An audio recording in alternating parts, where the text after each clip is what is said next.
Alors nous allons à présent nous intéresser au tracé du réseau de gaines qui va remonter en faux plafond et ici se diriger, traverser la dalle et se diriger vers la toiture terrasse. Donc on va commencer par ouvrir la vue rez-de-chaussée CVC exercice simple à noter. Ensuite on va ouvrir la coupe chapeau de gendarme. Les deux vues étant ouvertes, ici on peut fermer la feuille qu'on avait préalablement. On va splitter l'écran en faisant WT et ZA pour zoom adapté. Donc ici, on constate bien qu'on a notre plan de coupe numéro 2 ici, qui a une largeur, on voit qu'il vient jusque dans cette zone-là. Par contre, le dessin ici, on va un petit peu l'élargir pour que ça corresponde et que ça soit bien conforme. Donc le tracé de la gaine va se faire à partir d'une gaine déjà existante. On va la sélectionner. Et ici, le curseur, on le met à l'extrémité sur la poignée jusqu'à ce que ça devienne bordeaux. Un clic droit, dessiner une gaine, on remonte.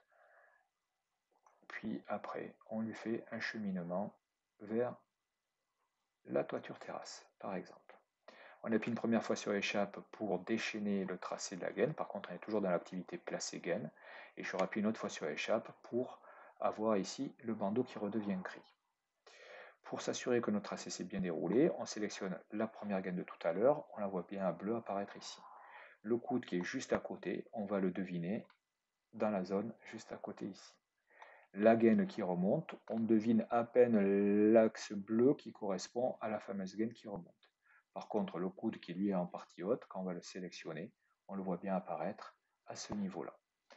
Donc nos objets se comportent en continu, par exemple pour la gaine à l'horizontale, on retrouve bien tout le monde. Maintenant, il peut être intéressant d'annoter cette gaine pour expliquer le sens de circulation du fluide. Alors ici, il s'agit d'un réseau d'extraction d'air. On est au rez-de-chaussée, l'air est extrait du rez-de-chaussée et va se diriger en toiture terrasse, là où le caisson d'extraction sera positionné. Donc ici, ce que nous allons faire, on va utiliser la fonction annoter et étiquette par catégorie. Étiquette par catégorie. Et une fois qu'on est sur étiquette par catégorie, on va venir ici survoler notre réseau.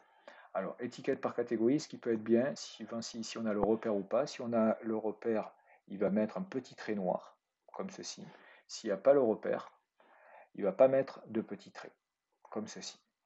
Donc là, on a deux fois la même étiquette. Ce n'est pas ce genre d'étiquette qui m'intéresse, donc j'appuie deux fois sur échappe pour avoir mon bandeau gris. Je vais sélectionner cette étiquette-là et je vais choisir une étiquette qui va m'indiquer le sens de circulation. Donc ici, il existe flèche, sens. Alors ici, dans cette gaine-là, l'air va vers le bas. Donc ici, il faut que je cherche sens circulation bas. Et voilà l'étiquette qui correspond. Alors là, cette étiquette-là est décalée à cause du repère. On va décocher en partie haute le repère. Et on voit maintenant que l'étiquette est éloignée de l'objet qu'elle désigne. Donc on va sélectionner son étiquette, déplacer et la positionner au centre. Comme ça, tout se passe bien.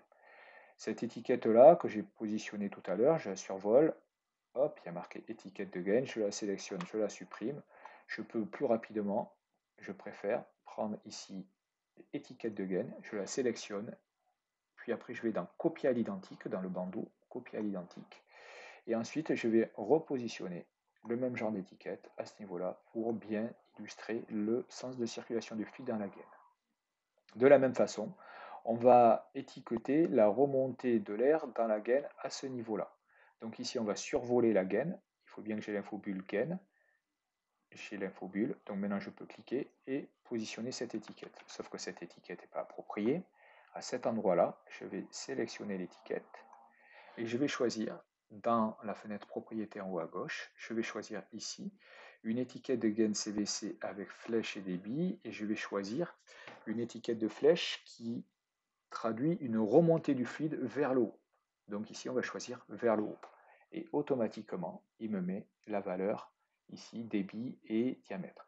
Alors actuellement, sur mon réseau de gaine d'extraction, il n'y a pas de bouche qui impose un débit de circulation, donc il y a toujours marqué 0 m3 par heure. Et le diamètre correspond au diamètre de la gaine présente. Si, petit exemple, c'est ici, je sélectionne la gaine qui remonte, que je choisis de la mettre en diamètre 315, automatiquement ici j'ai un élargissement de section, une gaine en 315 et automatiquement à ce niveau-là on retrouve le diamètre 315 spécifié par l'étiquette. je vais revenir à la position d'avant, à savoir 200.